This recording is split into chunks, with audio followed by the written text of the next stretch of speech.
शनिवार की शाम, लेखक के नाम। ऐसा लग रहा है कुछ बहुत खास होने जा रहा है। किसी के मीठे सपने तो किसी के अधूरे ख्वाब पूरे होने जा रहे हैं। धीमी कर दे अपनी रोशनी है चांद, मेरे सब कलमकार दोस्त अब मशहूर होने जा रहे हैं। I'm Dipali Gupta and I'm pleased to welcome you all in today's virtual book launch program. आज हम lieutenant colonel doctor Satyendra Raghuvanshi and cosmetologist doctor Geetanjali Raghuvanshi द्वारा लिखित पुस्तक Why You Cannot Die, Lessons on Instant Enlightenment through Ashtavakra Mahageeta का विमोचन करेंगे तथा book पर चर्चा होगी। जैसा कि हम ऑनलाइन प्रोग्राम से जुड़े हुए हैं, तो हो सकता है कोई नेटवर्क इशू या कोई टेक्निकल प्रॉब्लम आए, तो उसके लिए आप हमें क्षमा करिएगा और हमारे साथ जुड़े रहिएगा इस कार्यक्रम में।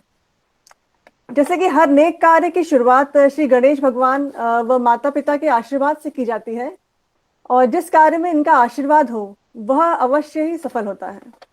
और आज के कार्यक्रम में के विशिष्ट अतिथि हैं वह जिनका पद पूरी दुनिया में सर्वोपरि होता है। आज के अतिथि हैं डॉक्टर सत्येंद्र रघुवंशी जी के पूज्य पिताजी मिस्टर प्रेम सिंह रघुवंशी जी। आप ऑर्डिनेंस फैक्ट्री सर्विसेज के अनुभवी हैं एवं आपकी पूज्य माता जी मिसेस राधा रघुवंशी जी हमारे साथ उपस्थित हैं। इस पुस्तक की लेखिका डॉक्टर मिसेस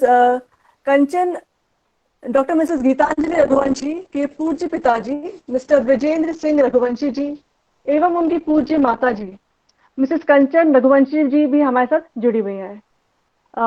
मैं बताना चाहूंगी मिस्टर ब्रजेंद्र सिंह रघुवंशी जी एक रिनाउंड फार्मर एंड लैंडलॉर्ड हैं बरेली, मध्य प्रदेश में। साथ ही हमारे साथ हैं Daffodil Group of Institutions Bareilly के managing director and Lions Club International के प्रेसिडेंट मिस्टर कौशलेंद्र रघुवंशी जी, जो कि डॉक्टर सत्येंद्र जी के brother in law and doctor Geetanjali के ब्रदर हैं। आप सभी का हार्दिक स्वागत, वंदन व अभिनंदन है। दर्शकों अब मैं आपको हमारे ऑथर्स का परिचय देना चाहूंगी। Lieutenant colonel doctor Satyendra Raghuvanshi ji is presently working as a lieutenant colonel and radiologist with Indian Army. He is a classified specialist in radiology. He has delivered many guest lectures in national IRIA and professional conferences. He has been a keen academician with multiple research articles in radiology in national and international journals of repute. Also, he is the founding member of Prayas Radiology Resident Education Forum and YouTube channel. He is an alumnus of the prestigious Armed Forces Medical College, AFMC, Pune. So it's really a great honor to have you today with us. And cosmetologist Dr. Geetanjali Raghuvanshi ji has expertise in laser, Botox, scar and skin rejuvenation therapies. Presently, she is engaged in rearing up the kids and engrossed in her artwork. Dr. Geetanjali is the multi-talented personality with a flair for artwork. Ma'am, it's really a great pleasure to have you today with us. Thank you. Yeah. And Dr. Satyendra Raghuvanshi ji and Dr. Geetanjali Raghuvanshi has written a book named Resident Oriented Radiology Books for MD Residents, Radiology Without Tears Part 1 and Radiology Without Tears Part 2. And जैसे कि मैंने आपको बताया था, आज हम इनकी newly published book Why You Cannot Die का विमोचन करेंगे, तो चलिए बुक का विमोचन करते हैं। And I request Dr. Satyendra and Dr. Geetanjali to hold the book up and let's unveil. So I formally declare the book launch. Heartiest congratulations to both of you. And I feel कि जल्दी आपकी book best selling list में शामिल होगी।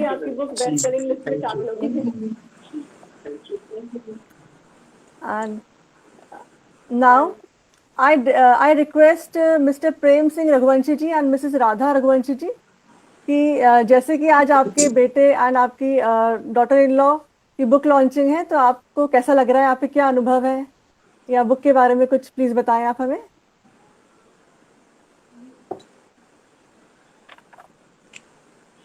पापा जी unmute करें। क्या आपको मेरी ये वॉइस सुनाई दे रही है?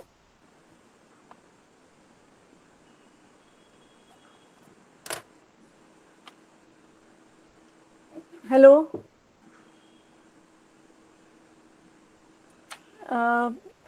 उनको शायद मेरी वॉइस अभी गई नहीं है या कुछ प्रॉब्लम होगा टेक्निकल। तो चलिए, मैं जब तक mister Brijendra Singh Raghuvanshi ji and Mrs Kanchan Raghuvanshi ji, मैं आपसे पूछना चाहूंगी कि जैसा कि आज आपकी daughter and son in law की बुक की लॉन्चिंग हो रही है, तो आपका क्या अनुभव है, आपको कैसा फील हो रहा है, इस बारे में आप कुछ बताएं। हमारी क्या बिटिया आपको मेरी ये वॉइस आ रही है? जी आ रही है। हाँ, नमस्ते, आपको बहुत बहुत हमारी स्वागत है। आप प्लीज बताएं कुछ। जी, हमारी बिटिया डॉक्टर गीतांजलि रघुवंशी एवं हमारे दामाद जी डॉक्टर कर्नल सत्येंद्र रघुवंशी जी, इनके द्वारा वक्त अष्टवक्र गीता पर जो पुस्तक लिखी गई है उसके लिए हम बहुत गौरवान्वित हैं, हर्षित हैं, हर्षित हैं, गौरवान्वित हैं। बहुत बहुत शुभकामनाएं। हाँ, अ, आप माता जी, आप भी कुछ बोलना चाहेंगी क्या? आप बधाई देना चाहेंगी? बोलिए बोलिए जी। बोलिए। हाँ बहुत बहुत शुभकामनाएं हैं आपको। हाँ, धन्यवाद आपका बहुत बहुत। और जो मूल्यवान शब्द आपने कहे वो सदैव याद आएंगे, हमें जीवन में नया रास्ता दिखाएंगे। आपका हृदय से आभार। तो मिस्टर प्रेम सिंह रघुवंशी जी, क्या आपको मेरी वॉइस आप सुन पा रहे हैं? हाँ जी, आ रही। हाँ, तो मैं आप दोनों से पूछना चाहूंगी कि आपके क्या अनुभव है, आपको कैसा लग रहा है आज? खैर, ये तो वाकई अत्यंत बहुत हर्ष प्रसन्नता की हो बात रही है है। आपके लिए, लेकिन आप पूरा पूरा पूरा आशीर्वाद है पुत्र को और पुत्र वधु को। हाँ, बहुत अच्छा लग रहा है, बहुत प्रसन्नता हो रही है। वाकई आज बहुत हर्ष का दिन है आपके लिए ये। जी। और मम्मी जी, आप कुछ बोलना चाहेंगी? हाँ जी, बहुत प्रसन्नता हो रही है हमको। हाँ हाँ, आपको भी बहुत बहुत बधाई। और आप लोगों का यहाँ होना ही बहुत ही गौरव की है बात। हमेशा याद रहेगी हमें आपसे यह अतुल्य मुलाकात। हाँ जी। हाँ, तो सत्येंद्र जी, चलिए अपन शुरू करते हैं बुक के बारे में क्वेश्चंस, यस मैम प्लीज। है ना? तो सबसे पहले मैं जानना चाहूंगी कि आप ये बुक लिखने का ख्याल कैसे आया आपके दिमाग में, आप कैसे प्रेरित हुए इसे लिखने के लिए, और क्या उद्देश्य है आपका ये बुक लिखने का? मेरे एमबीबीएस के दिनों की बात है। जब मैं अपनी पढ़ाई करता था तो मैं जी। देखता था कि जो बाकी एमबीबीएस के स्टूडेंट्स हैं वो काफ़ी स्ट्रगल करते हैं। सभी डॉक्टर इंटेलिजेंट होते हैं, बट पढ़ाई अपने आप में इतनी कठिन चढ़ाई है, सभी के लिए मुश्किल हो जाता है। तो मैं एमबीबीएस में जब पढ़ाई करता था, लाइब्रेरी में पढ़ाई करने के बाद मेरा रूटीन था कि मैं लाइब्रेरी से बाहर आकर अपने जूनियर्स को, और न केवल जूनियर्स को, अपने बैचमेट्स को बैठकर पढ़ाया करता था।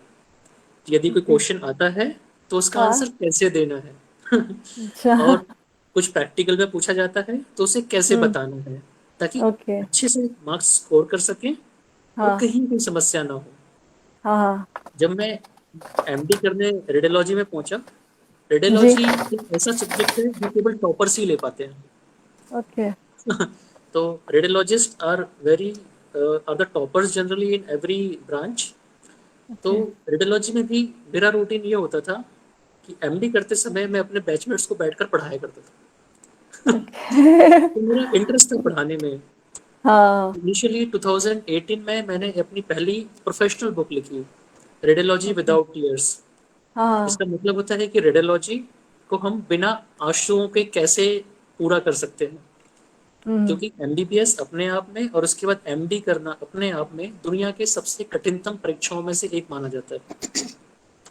तो उसे ओके। अश्रुहीन बनाना कैसे संभव है, ताकि आसानी से लोग अपना एमडी पूरा कर सकें, आसानी से लोग अपना एमबीबीएस पूरा कर सकें। तो मेरे हम्म। अंदर से सदा एक भावना रही है कि मैं लोगों की मदद करूं, अपने डॉक्टर्स की, अपने पेशेंट्स की। तो उसी के कारण मैंने एक बुक लिखी, रेडियोलॉजी विदाउट टीयर्स वॉल्यूम 1। ये बुक इतनी सक्सेसफुल रही कि सारे देश के रेडियोलॉजी रेजिडेंट्स इस बुक को पढ़ते हैं, परचेज हम्म। करते हैं। और ना केवल इंडिया में, बल्कि मुझे पाकिस्तान, श्रीलंका, भूटान, नेपाल, मालदीव्स और जो अफ्रीकन कंट्रीज हैं जहाँ हमारा सेम सिलेबस होता है, हाँ। वहाँ से इस बुक की रिक्वायरमेंट आती है, रिक्वेस्ट आती है कि प्लीज़ आप किसी भी तरह यहाँ पहुँचाइए. So अच्छा। I try to help them out in this. So it is a very popular book, both the volumes, Radiology Without Tears, Volume 1 and 2. और उसमें मुझे मेरी वाइफ डॉक्टर गीतांजलि का काफ़ी कंट्रीब्यूशन रहा, हम्म। क्योंकि जब ये we are having 2 children, 7 and 3 years old, okay. to rear them up is again a very difficult task. But हाँ, she has been definitely. very kind to just give up her profession, sacrifice her professional expertise, and to join hands with me in writing a book which can help the residents and other doctors till eternity. इसके ये बाद sir वाकई, 2000 हाँ, ये वाकई जान के बहुत अच्छा लग रहा है कि मैम आपकी इतनी हेल्प करी बुक लिखने में भी, and she is really sacrificed. She is yes मतलब absolutely. अभी as a homemaker, and she is busy with art work. मतलब ये बहुत अच्छी बात है कि art work. Yes ma'am, like you are actually involved with your husband in this या publishing business, या and you're actually a big asset to him. या वो तो है ही सर, बट वही है ना, due to children, like this just online classes है, तो we have to stay at home at that time. तो It's ऐसे हो fair. जाता है सर। हाँ। It's a non-tangible effort which you all ladies are putting across the globe, या but it should be acknowledged because this is beyond money. या Rearing up the children is beyond money. Now, coming on to my spiritual book, this is my first spiritual book. In 2020, I happened to go through events which were very disturbing, which demanded presence of a extraordinary source of energy. और जब भी मनुष्य परेशान होता है, वो परमात्मा की शरण में जाता है. वो जानना चाहता है कि वास्तव में ये जीवन है क्या. वो जानना चाहता है कि कौन है परमात्मा, कहाँ मिलेगा. वो ये जानना चाहता है कि ये जीवन मृत्यु का चक्र है क्या. मैंने बहुत सारे शास्त्र पढ़े, शिव पुराण पढ़ी, भगवत गीता पढ़ी, उपनिषद पढ़े, और ओके। मैंने मैंने स्वामी विवेकानंद की जीवनी पढ़ी, श्री रामकृष्ण परमहंस के बारे में पढ़ा. इस सब के दौरान एक किताब जो एक चमत्कार के रूप में हमारे सामने आई, वह है अष्टावक्र गीता. किसी तरह मुझे 1928 का एक ओरिजिनल वर्जन अष्टावक्र गीता का प्राप्त हो पाया ऑनलाइन, जिसे मैंने पढ़ा, और काफ़ी लोगों की मैंने कमेंट्रीज इसमें देखी. बट समहाउ इस शास्त्र को कभी प्रमोट नहीं किया गया. अष्टावक्र गीता अपने आप में एक अनूठी शास्त्रीय किताब है. इसका ज्ञान अद्वितीय है. The blaze of knowledge is astounding. Swami Vivekananda के जीवन में मैं एक आपको उल्लेख बताना चाहूँगा. जब मैं उनकी जीवनी पढ़ रहा था, तो स्वामी विवेकानंद अध्यात्म में इतने रुचिपूर्ण थे. वो अपना सब कुछ त्याग कर केवल अध्यात्म और परमात्मा को जानना चाहते थे. जाते थे एक गुरु से दूसरे गुरु की तरफ. कोई कहता ध्यान करो, कोई कहता राजयोग करो. राजयोग होता है जिसमें सांस को अंदर लेते हैं, बाहर लेते हैं, सांस के ऊपर ध्यान केंद्रित करते हैं. कोई कहता है योगा करो, पोस्चर्स करो, तपस्या करो. कोई कहता है कर्मकांड करो. और स्वामी विवेकानंद एक अद्वितीय छात्र थे, एक अद्वितीय शिष्य थे, जो पूर्ण रूप से समर्पित थे परमात्मा के लिए.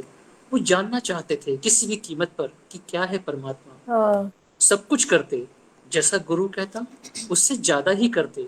वो कहते हैं कि 108 बार माला करो, तो स्वामी विवेकानंद 5 बार वैसी 108 बार की माला कर देते. तो उनके अंदर की चाहत बहुत तीव्र थी. गुरु थक जाते, बोलते हैं कि इतनी बार नहीं करना था, और परेशान हो जाते.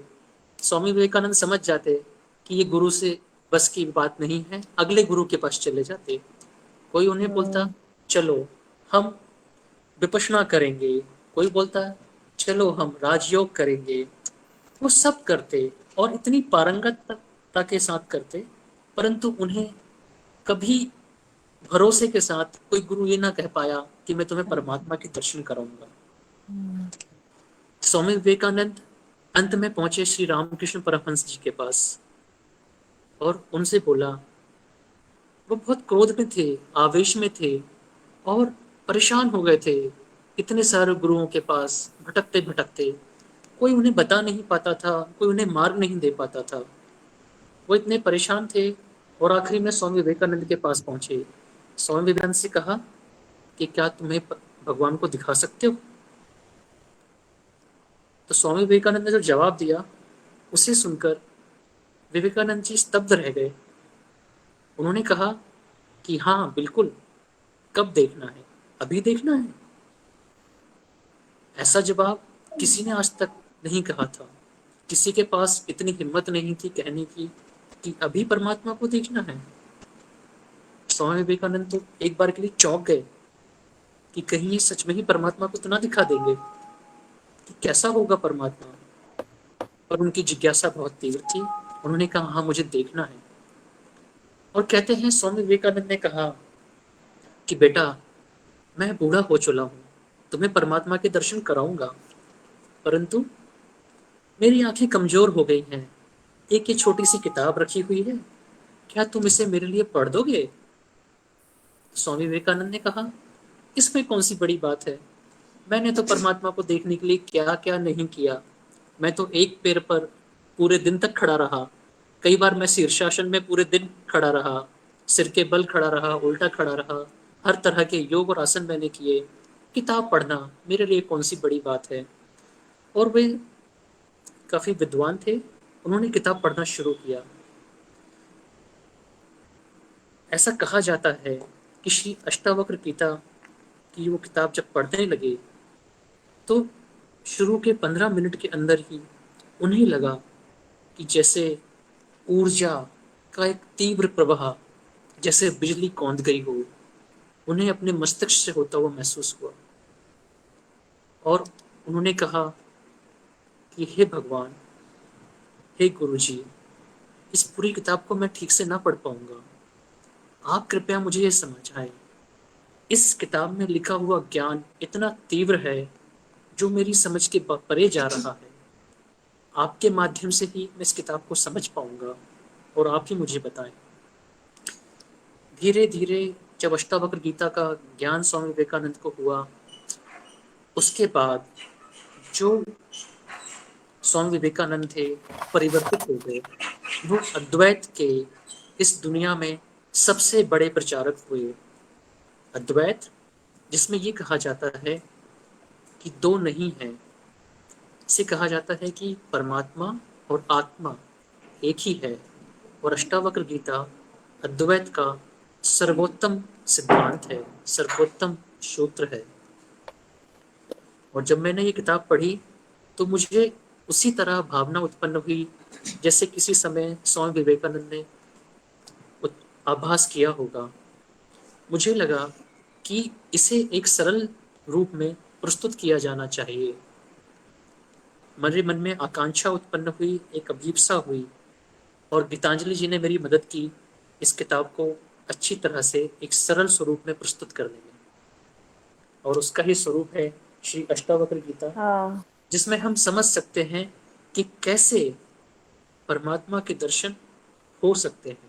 और दर्शन ऐसा नहीं होगा कि जैसे हम टीवी सीरियल्स में देखते हैं, रामायण में देखते हैं, महाभारत में देखते हैं कि परमात्मा आए और कहें मांगो वत्स, क्या वरदान चाहते हो। ऐसा नहीं। परमात्मा का अनुभव है, एक अनुभूति है।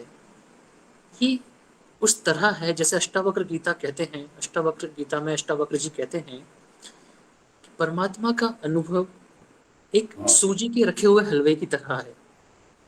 उसमें आप सूजी को देख सकते हैं, उसमें आप काजू देख सकते हैं, बादाम देख सकते हैं, उस कटोरी को भी देख सकते हैं जिसमें ये सूजी रखी हुई है, परंतु उसका जो मुख्य तत्व है मिठास, उस मिठास को तो आप केवल अनुभूति ही कर सकते हैं, उसे देखा नहीं जा सकता। हाँ सर। तो वाकई बहुत अच्छे से आपने एक्सप्लेन किया, बहुत अच्छे से, मतलब सॉफ्टली, और बहुत really hats off to your knowledge. बहुत अच्छा लगा आपसे सुन के। एंड ये बुक का कवर भी बहुत ज्यादा अट्रैक्टिव है, तो इसके बारे में प्लीज बताएं कुछ आप दोनों। Thank you, Mrs. Gupta, Indira Publishing House, and all the viewers who are watching us. Actually, this picture represents a common man. In fact, all men and women. Can you see this picture? Yeah. We all and men and women are engorged with so many fear, worries, anxiety, tensions, desires. So all these are the branches, and these fears comes out from our mind. Okay, and it makes a network. So these branches are the network. These are the branches, and one branch give rise to the more branches and more fear, anxiety. So it makes a network, and it leads to endless number of desires. I can say यह एक साधारण मनुष्य को प्रदर्शित करता है, वास्तव में हर स्त्री और पुरुष को। आजकल हर एक के मन में आकांक्षाएं, चिंताएं, डर और काफी कुछ व्याप्त है, जो उसके अंतःकरण को प्रदर्शित करता है। यह विचार और भय जो है, यह एक विचार की शाखा अनेक विचार की शाखाओं को उत्पन्न करती है, और उससे एक नेटवर्क बनता है, एक चेन बनता है, और इसका जो अंत है, यह एक अंतहीन है, इसका कोई अंत नहीं है। और you can see this om represents Yes. self enlightenment। यह जो हम विचार और भय की शाखाओं के जंजाल में जो हम फंसे हुए हैं, उससे मुक्त होने का सिर्फ एक ही साधन है, self enlightenment. So this Om is showing that. Perfect, really perfect, it's awesome. वाकई। और सर, जैसे कि बुक का टाइटल है why you can not die, तो ये बड़ा यूनिक से टाइटल है, तो ये टाइटल आपने क्यों रखा है, इसके बारे में कैसे विचार आया, ये बताएं आप। जब भी कोई मनुष्य असमंजस में होता है, गुस्सा की स्थिति में होता है, पीड़ा की स्थिति में होता है, तो उसके मन में सवाल उठता है। कौशेंद्र जी, एक मिनट, आप अपना माइक म्यूट कर लीजिए। उसके जीवन में ये सवाल उठता है कि जीवन है क्या, और ये जीवन क्यों है, हम उत्पन्न क्यों हुए हैं। और हर मनुष्य, आज ही नहीं, सदियों से, हर संस्कृति में, हर संस्था में, हर धर्म में इस तरह के लोग हुए हैं जिन्होंने इस क्वेश्चन को रेज किया, इस क्वेश्चन का उत्तर पाने की कोशिश की। सर्वोपरि कि हम क्यों हैं, ये जीवन है क्या, इसकी आवश्यकता क्यों है, और हमें क्यों उत्पन्न किया गया। तो जहाँ जीवन का सवाल आता है, वहीं उससे जुड़ी हुई बात आती है मृत्यु। जहाँ दिन का सवाल आता है, अपने आप रात का प्रश्न आ जाता है। जहाँ सुख आता है, वहाँ दुख अपने आप आ जाता है। तो ये दोनों एक ही सिक्के के दो पहलू हैं। जहाँ जीवन है, वहाँ मृत्यु है। जीवन को, हमें लगता है हम जीवन को जानते हैं, हमारे चारों तरफ है, और यही एक भ्रांति है।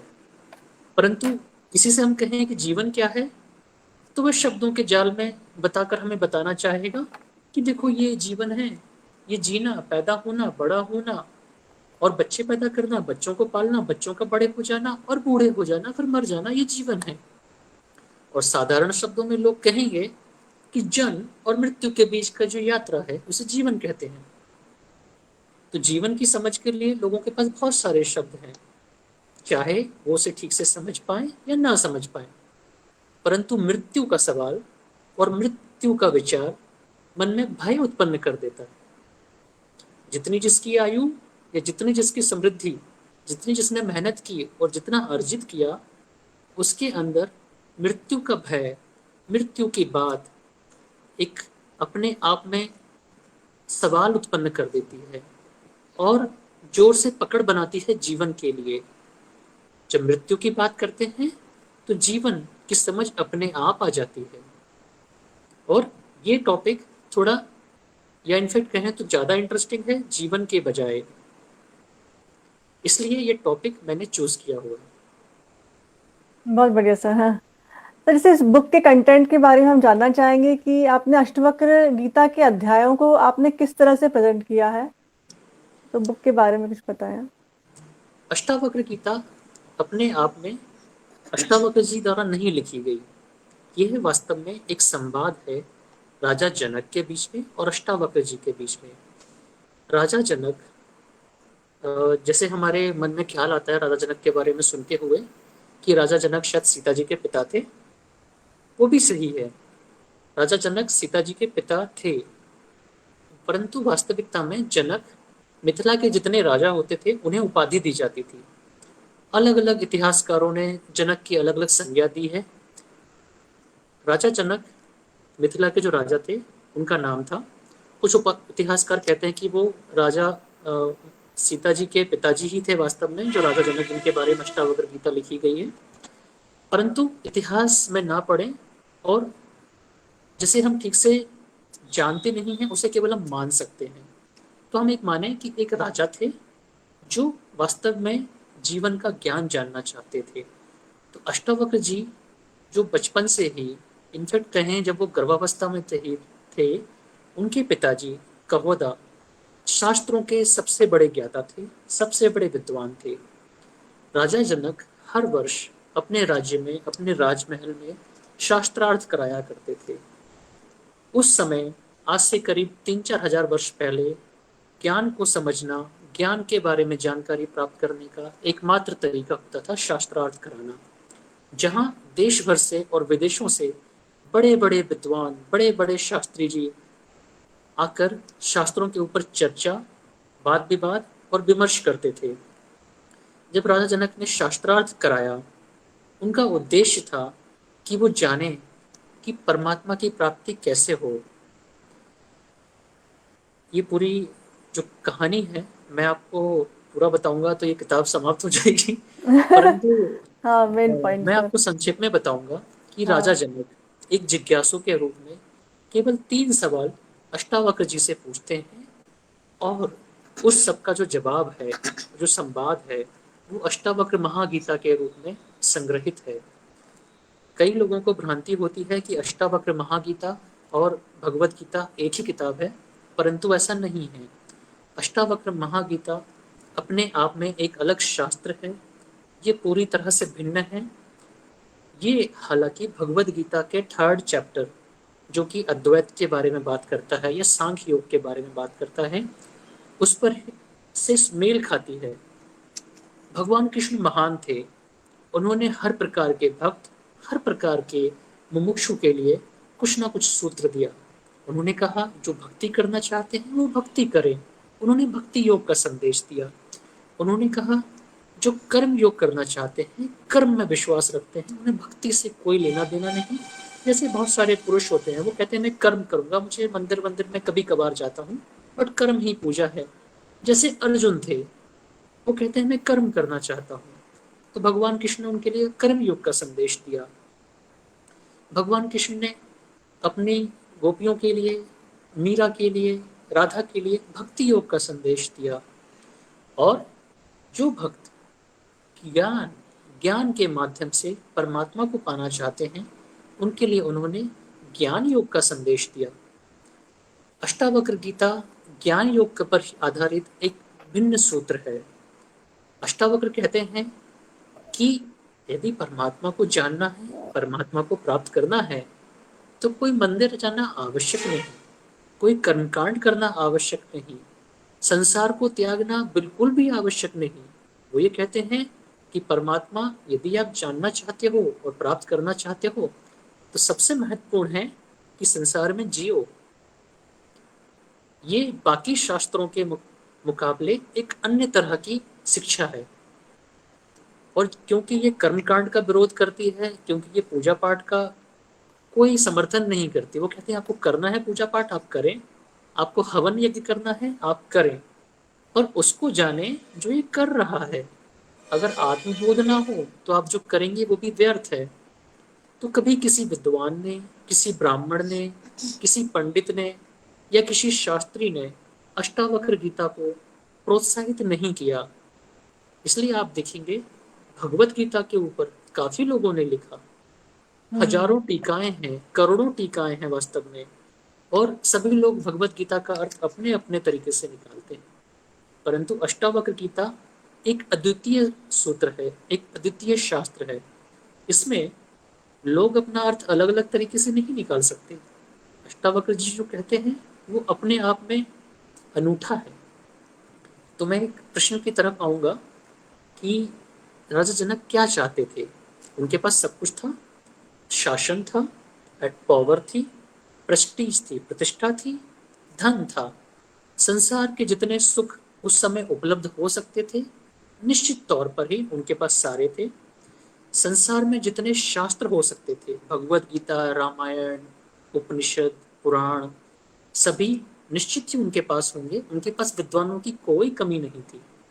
परंतु क्यों उन्हें 12 साल के एक बच्चे से पूछना पड़ा, कथम ज्ञानाप्नोति, कथम मुक्तिर्भविष्यति, वैराग्यम च कथम प्राप्तम, एतद् ब्रूहि मम प्रभो। उन्होंने 12 साल के एक ब्राह्मण बच्चे से पूछा कि हे प्रभु, मुझे ये बताएं कि ज्ञान कहाँ मिलेगा। एक राजा सम्राट ये पूछे कि ज्ञान कहाँ मिलेगा, जिसके पास विद्वानों की कमी नहीं, जिसके पास रामायण, गीता, पुराण, उपनिषद, उसकी कोई कमी नहीं। तो ये सिद्ध करता है कि ये ज्ञान अनूठा है। वो ये कहता है मुक्ति कैसे होगी, मुझे ये बताएं, और वैराग्य कैसे प्राप्त होगा। तो अष्टावक्र जी कहते हैं, उन्होंने जो संवाद किया और कहते हैं कि अष्टावक्र जी ने जो बताया, उसके पश्चात राजा जनक जैसे खड़े थे। कुछ इतिहासकार कहते हैं कि राजा जनक का एक पैर घोड़े के ऊपर था और एक पैर जमीन पर था, और कहते हैं कि वो पूरे जो हजारों सूत्र हैं उसी अवस्था में सुनते रह गए। इतना तीव्र ज्ञान का प्रवाह था कि वो रुके रह गए, स्तब्ध रह गए उस ज्ञान से। तो ये अष्टावक्र गीता है, और इसकी हमने जो प्रेजेंटेशन है, इसके ओरिजिनल फॉर्म को हमने मेंटेन किया है। इसके 20 चैप्टर्स हैं। पहला चैप्टर है जिसमें राजा जनक अष्टावक्र जी से प्रश्न पूछते हैं, और दूसरे चैप्टर में अष्टावक्र जी जवाब देते हैं उन प्रश्नों का। तीसरे चैप्टर जो है उसमें राजा जनक को लगता है कि शायद उन्हें ज्ञान प्राप्त हो गया है, पर अष्टावक्र जी समझ जाते हैं कि इतनी शीघ्रता नहीं, कुछ इनकंसिस्टेंसीज उन्हें फील होती हैं। And he questions Raja Janak that if you are really enlightened, why do you desire wealth? Why do you desire your more kingdom? Why do you desire to spread your empire? और इस तरह से धीरे धीरे there are various ways in which a state of enlightenment, state of liberty, state of true knowledge has been described by Shri Ashtavakra. बहुत बढ़िया sir. वाकई में की लैंग्वेज तो बहुत इजी है, और आपने से शॉर्ट स्टोरीज में सब एक्सप्लेन किया है, तो ये बहुत अच्छा लगा। कोट्स भी हैं, और मतलब हर चैप्टर को शॉर्ट स्टोरीज में आपने बताई हुई है, तो ये वाकई बहुत इम्प्रेसिव है, बहुत इजी है, मतलब पढ़ने में Yes, ma'am. इंटरेस्ट भी आता है। Thank you, ma'am. At the end of हाँ। every chapter and बीच में I have made it in a very simple language, ताकि उस Yeah. चैप्टर का मतलब उस कहानी के माध्यम से समझ सकें, क्योंकि हम सूत्रों को और संस्कृत को साधारण तरह से नहीं समझ सकते। हमें आवश्यकता है उसे एक कहानी के माध्यम से जोड़ने की, क्योंकि हर कहानी में व्यक्ति अपने आप को जोड़ पाता है, अपने आप को रिलेट कर पाता है और अच्छे से समझ पाता है। वाकई में। तो कौशेंद्र जी, हाँ, कैन यू हियर मी? या मैम, सुन पा रहा हूँ मैम। हाँ। तो जैसे कि आप इंस्टीट्यूट के एमडी हैं, और साथ ही एक लेखक और विचारक भी हैं, और किसी भी विषय को लेकर आपकी समझ समंदर की गहराइयों के समान है। तो why you can not die, इस बुक के बारे में आपके क्या विचार हैं? आप कुछ बताएं हमें। Thank you so much Deepali ma'am. या सर। आज बहुत हर्ष का विषय है कि why you can not die किताब का आज विमोचन हुआ है, और उसके लेखक हैं डॉक्टर सत्येंद्र रघुवंशी जी, डॉक्टर गीतांजलि रघुवंशी जी।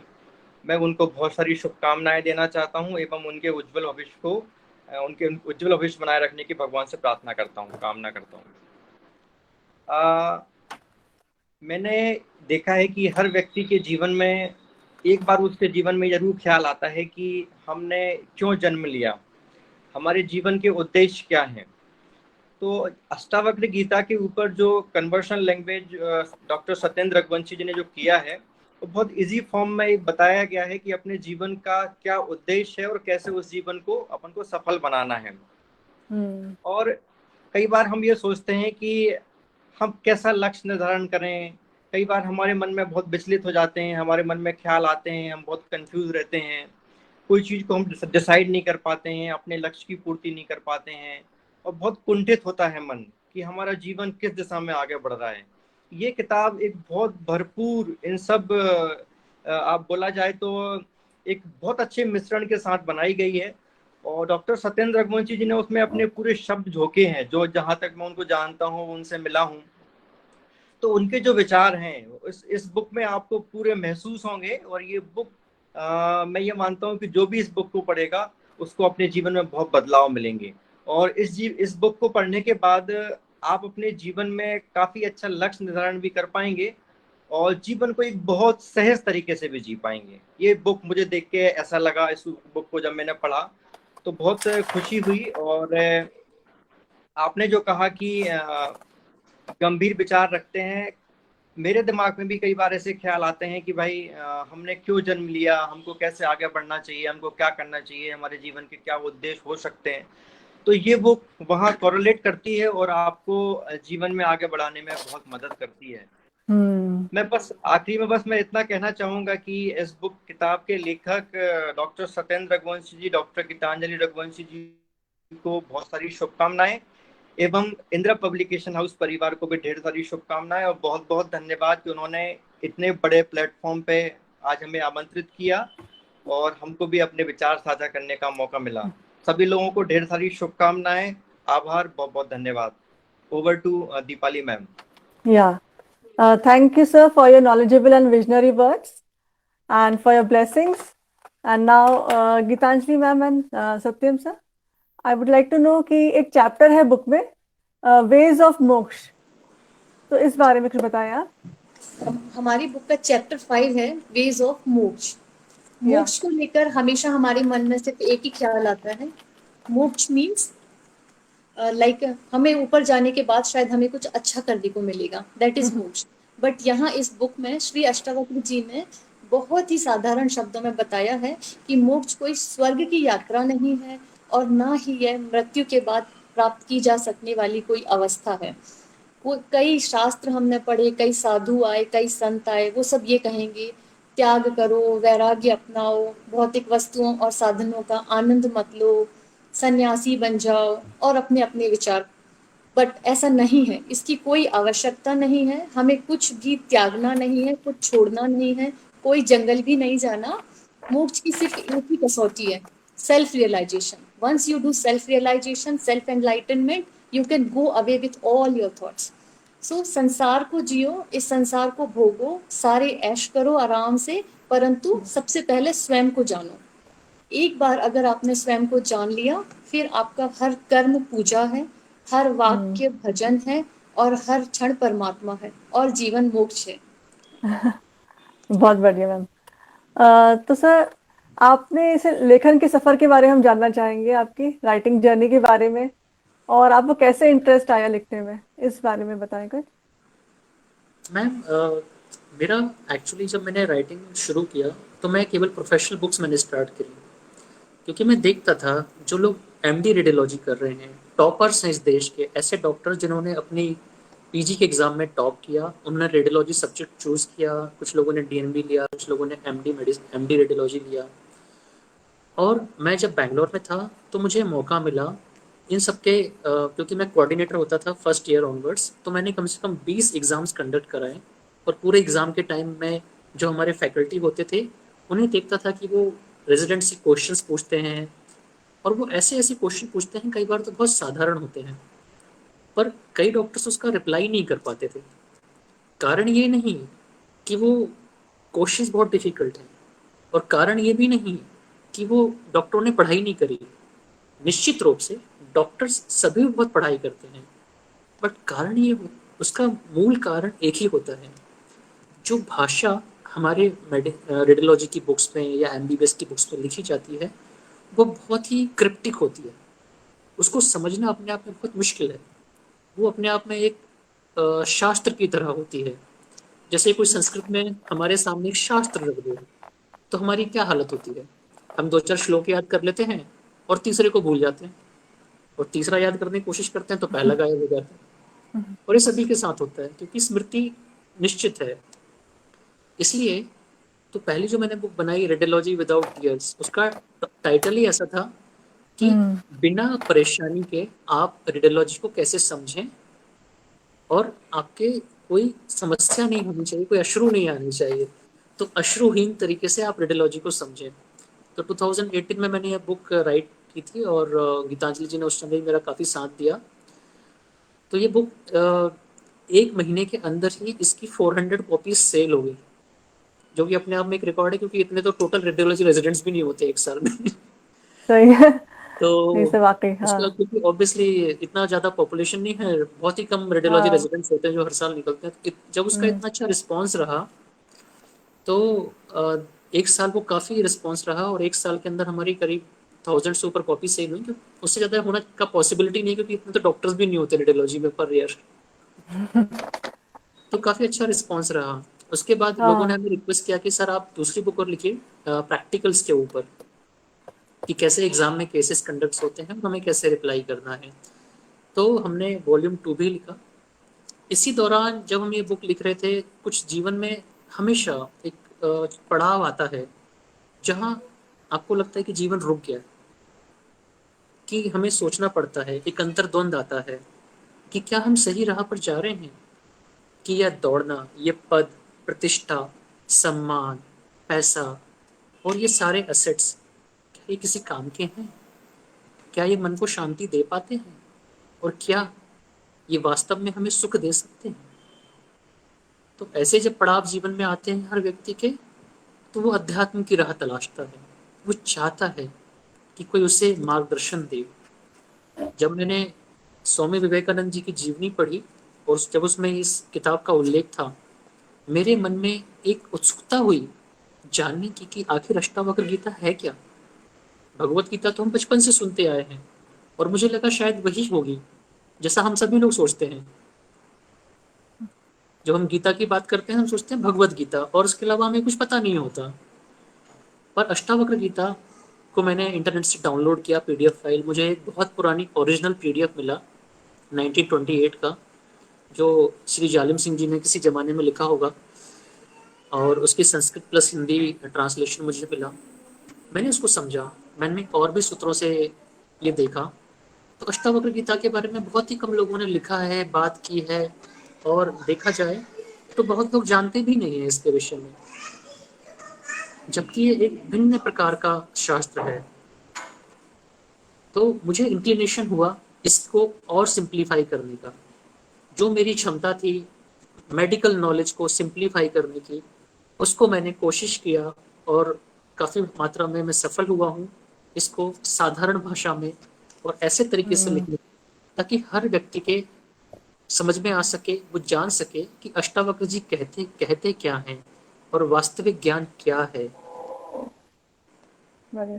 तो मैं जानना चाहूंगी आपसे कि आज से आपका रूटीन तो वाकई बहुत हेक्टिक रहता होगा, बहुत हेक्टिक शेड्यूल, तो इसके बावजूद आप लिखने के लिए टाइम कैसे निकाल लेते हैं? मैम एक पुरानी कहावत है, जहाँ चाह वहाँ राह। हाँ, सही तो है। वे देर जा विल देर तो जा। जब आपके मन लेकिन में फिर भी सर। हाँ, जब हाँ। जिज्ञासा हो जानने की, हम्म। और एक फूल, जैसे एक फूल है, एक कमल है, एक गुलाब है, सुबह सुबह खिला, तो वो उसकी खुशबू जो बिखेरता है, वो स्वयं के लिए नहीं होती, वो सभी के लिए होती है, वातावरण के लिए होती है। जो पास आए उसको वो खुशबू मिलेगी। इसी तरह मेरे अंदर जिज्ञासा उत्पन्न हुई इस ज्ञान को प्राप्त करने की, और जब मुझे ये लगा कि वास्तव में ये अद्वितीय है, अनूठा है और इस जैसा कुछ भी नहीं, तो मैंने समय निकालना शुरू किया। हमारे पेशेंट्स देखने के बाद, मेरे एडमिनिस्ट्रेटिव रिस्पॉन्सिबिलिटीज़ के बाद, शाम को 10:30 या 11 के बाद हर दिन, हर रात 1 घंटा निश्चित रूप से निकालकर कम से कम रोज एक सूत्र के बारे में समझने का, एक पेज को लिखने की कोशिश करने का, और उसको साधारण कैसे बनाया जाए। तो धीरे धीरे लगातार आपको अपनी राह से डिविएट नहीं होना, उस राह पर चलना है। So when you keep on going on your path with persistence, perseverance, you can always do it. But it takes time, definitely. या सर, इट्स रियली ट्रू। और मैं जानना चाहूंगी कि भविष्य में अब आप दोनों की कौन कौन सी बुक्स आने वाली, कौन कौन सी बुक्स पढ़ने को मिलेगी हम लोगों को। मैम जब हमने ये बुक लिखी और जब सब लोगों ने ये बुक देखी तो दे हाँ फेल्ट कि ये बुक हिंदी में भी होनी चाहिए थी। हाँ हाँ, वाकई में, क्योंकि We are- हिंदी रीडर्स ज्यादा है यहाँ पे। हाँ हाँ so now we are thinking कि whenever will get time medical या बुक्स तो हमारी कंटिन्यू रहेंगे बट हम इसका हिंदी में अच्छा, करेंगे। हाँ सर जरूर। वाकई जरूरी है मैम। तो जैसे कि आपने बुक इंदिरा पब्लिशिंग हाउस से पब्लिश कराई है, तो आपके क्या अनुभव रहे इंदिरा पब्लिशिंग हाउस के बारे में, इस बारे में कुछ बताएं आप। Ma'am, I am existing author. मेरी ऑलरेडी प्रोफेशनल बुक्स एग्जिस्ट करती हैं मार्केट में। जो मैंने एक बुक नोशन प्रेस से पब्लिश कराई थी, एक वॉलनट पब्लिशर से पब्लिश कराई थी। ये ऑनलाइन पब्लिशर्स होते हैं, मैं इनसे कोई पर्सनल कांटेक्ट कभी रहा नहीं, ओनली टेलीफोन के थ्रू हमारी बातें और उन्होंने मेरी बुक पब्लिश की। एंड जो इस सब के बावजूद मेरी 2 बुक्स पब्लिश होने के बाद मेरी ये 3rd बुक आ रही है अष्टावक्र गीता। ये इसका एक्सपीरियंस इंदिरा पब्लिशिंग हाउस से सुपर्ब रहा, इसलिए क्योंकि इसकी जो प्रेजेंटेशन है, इसका जो लेआउट है, ये एक्सेप्शनल है। ये किसी भी प्रोफेशनल पब्लिशर ने मुझे अभी तक नहीं दे पाया, जबकि मेरी ऑलरेडी 2 बुक एग्जिस्ट करती हैं और वो काफ़ी बेस्ट सेलिंग है। बट उनका लेआउट एंड प्रिंटिंग क्वालिटी इतनी अच्छी नहीं जितना इंदिरा पब्लिशिंग हाउस की है। मैं वास्तव में धन्यवाद देना चाहूँगा मिस्टर मनीष गुप्ता जी को, मिस्टर प्रमोद जी को, वैशाली जी को और आपकी पूरी टीम मैम को, जो कि बहुत ही डेडिकेशन और सबसे इम्पोर्टेंट कमिटमेंट के साथ काम करते हैं। निश्चित रूप से ये अद्वितीय है। तो मैं आप सभी का और दर्शकों का धन्यवाद करना चाहती हूँ कि आप लोग इस कार्यक्रम में जुड़े और आशीर्वाद दिया, और इस पुस्तक की सफलता की कामना करती हूँ मैं। और डॉक्टर सत्येंद्र एंड गीतांजलि, आप दोनों को बहुत बहुत बधाई।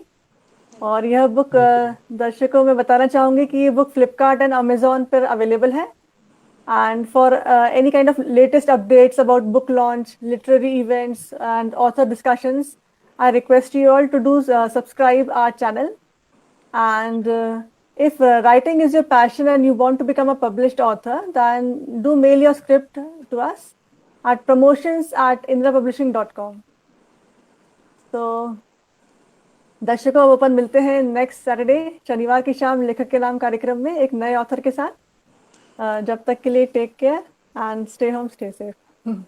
Thank you ma'am. ठीक है सर, नमस्ते। ओके, नमस्ते, थैंक यू, जय हिंद।